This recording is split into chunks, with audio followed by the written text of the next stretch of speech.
السلام عليكم ورحمة الله وبركاته. تعالوا النهاردة هنعمل كيكة التايجر.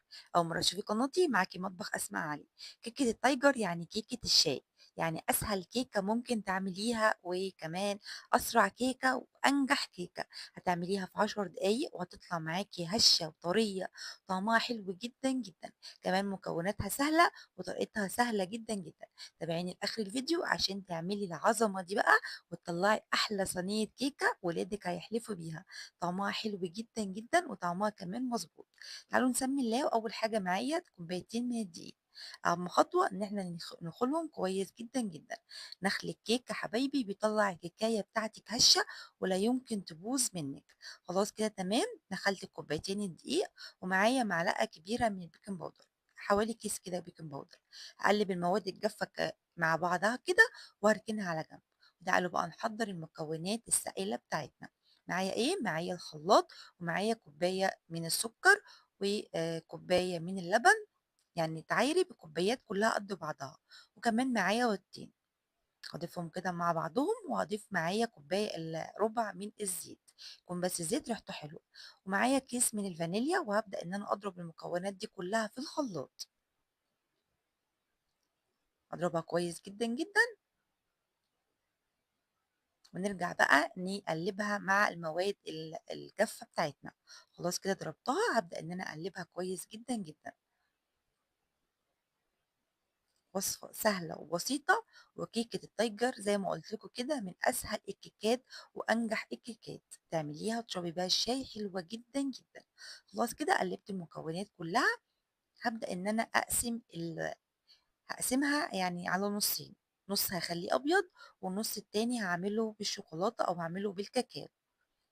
خلاص كده تمام، هابدأ إن أنا أقسمه نُصّين. تابعيني لآخر الفيديو عشان تشوفي كل حاجة تفيدِك.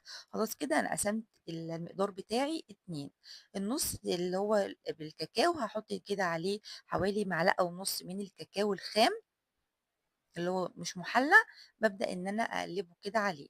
خلاص كده مش هاضيف أي حاجة تاني. هاجيب الصينية بتاعتي وهابدأ إن أنا أرُشّها رشّة من الزيت. طبعًا قبل ما نشتغل في الكيكة متفقين إن إحنا بنكون مشغّلين الفرن عشان الفرن يبقى سخن.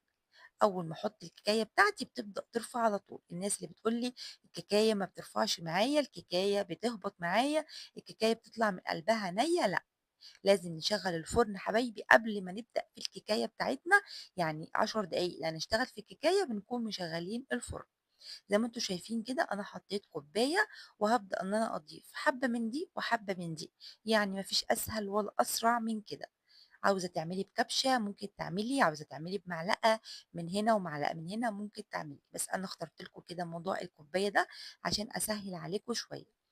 يعني زي ما أنتم شايفين كده بيبقى حوالي كبشة من دي وكبشة من دي، بنضيفها كده على الكوباية بتاعتنا، وخلاص كده بتبقى سهلة وبسيطة.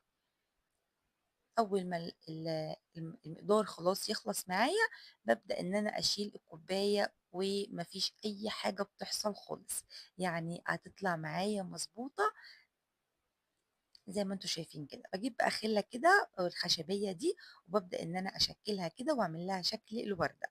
الناس اللي كنت مستغربة وكانت بتبقى مستغربة إزاي الكيكة بتطلع كده وشكلها بيطلع كده، هي دي الطريقة المضبوطة، طريقة ناجحة 100%. طبعًا سخّنت الفرن، حطيتها في الفرن، حطيتها قد إيه يا أسماء؟ حطيناها تِلت ساعة، يعني 20 دقيقة. في أي فيديو بتاع كيكات معاكم متفقين إن إحنا بنسيب الكيكاية 20 دقيقة.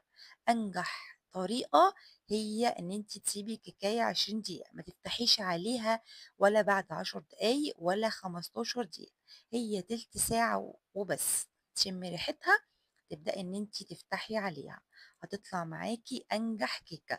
يعني بعد الفيديو دوّة استحالة إن الكيكة تهبط معاكِ أو تبوظ معاكِ أو تطلع حتى هابطة معاكِ. الناس اللي شافت فيديوهاتي وعملوا نفس الوصفة وييجوا يقولوا لأ دي الكيكة هبطت مني أو الكيكة ما طلعتش مضبوطة معايا، أكيد بتفتحوا الفرن عليها. فزي ما باقول لكم كده الكيكاية ما ينفعش تفتحي الفرن عليها قبل تِلت ساعة اللي هي 20 دقيقة. هتفتحي الفرن بعد 20 دقيقة هتطلع معاكِ أحلى وأنجح وأطعم كيكة ممكن تعمليها في حياتِك. وصفة ممتازة، كيكة التايجر طعمها حلو جدًا، جدًا، حلوة جدًا كده جنب الشاي بلبن، شاي سادة، يعني تنفعِك بصراحة في الفطار، تنفعِك في العشا، حتى لو يعني حطيتيها في علبة أو حاجة وخدتوها معاكم الشغل أو المدارس تبقى حلوة جدًا، جدًا.